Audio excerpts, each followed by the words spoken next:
Throughout the streets of Jakarta, Indonesia's capital, poverty is rife. With trash and sewage all around, the desperate and impoverished citizens approach Western visitors there, displaying their handicaps and twisted limbs in the desperate hope to gain a few coins. Unsettling as this may be, though, there's something else that will also readily shock foreigners.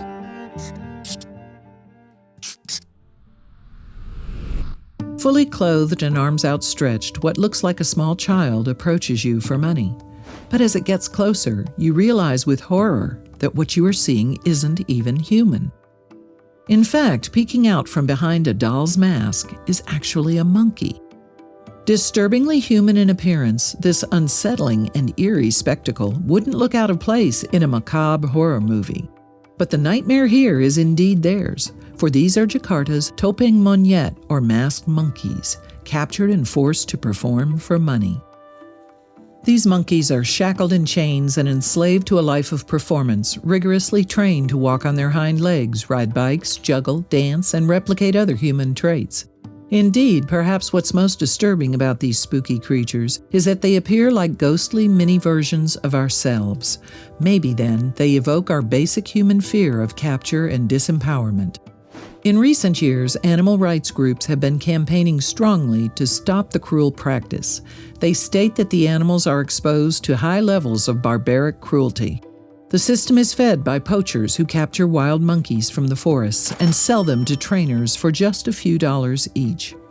And these street monkeys are part of a wider problem within Indonesia and throughout the rest of Asia. Each year, around 3,000 monkeys are snatched from Indonesian forests. They are often separated from their mothers, and many end up traded around the globe for animal research and experimentation. Also, if you've not done so already, please subscribe to our channel and click the notification bell to get inspired by these animal stories every day. Now, back to the story. Other monkeys themselves work the streets. They play their part in a practice that has been going on in the city of Jakarta for decades. Indeed, although it started as a way to simply entertain impoverished children, training monkeys is now considered a bona fide career. The practice developed once the monkey masters, as they are called, realized that they could make a pretty penny from tourists. In fact, at one point, as many as 350 monkeys were performing on the streets of Jakarta. Of course, locals are by now unfazed by the creepy, childlike apparitions. If anything, locals look upon the monkey masters with approval. That's because any business that earns money is considered a worthy one in a city otherwise besieged with poverty and even outright thievery. It is well understood, moreover, that monkey masters are doing their job out of necessity. Poachers, meanwhile, sell wild monkeys to trainers for anywhere between $2 to $7. A fully trained macaque, then, can be resold for as much as $135, or even rented for only $3 a day. Whatever profits the trainers make, however, are often quickly spent on food and the basic human needs of their own families. But the methods the trainers use to teach the monkeys how to behave has, not surprisingly, angered animal charities in the region. Reportedly, the monkeys have their teeth pulled to keep them from biting anyone. They also undergo torture sessions that include having their arms chained and raised. This is done until the monkeys are forced to walk on just their feet. Sometimes what goes on is even more horrifying. Frequently, their teeth are cut out. They are often starved and made to hang upside down for prolonged periods, Femke Den Haas, founder of the Jakarta Animal Aid Network, told the BBC in 2013. Astonishingly, the monkeys endure this horrific practice for 4 to 6 hours a day for up to 6 months. Not surprisingly, many die. But the survivors then face a lifetime of performing the tricks of the trade with the chains around their necks. Moreover, their deaths sometimes come prematurely, as handlers will usually sell aggressive monkeys as food. With such a job, it's not hard to imagine just how difficult the off-work hours are for these little monkeys. Indeed, as Den Haas told the BBC, the monkeys live in pitiful conditions, riddled with parasites and forced to live in small cages. Unfortunately, with the exception of living in actual cages, many of the human inhabitants of Jakarta are not doing much better. But the trainers depend on their monkeys being in good health to perform. They are the source of our life. How could we be cruel to them? No way, one trainer named Sarna told the Associated Press in 2013. The mom of 3 was in charge of no fewer than 13 monkeys at the time. Unfortunately for Serena and others who make a living from this act, the protests from animal rights groups have grown stronger.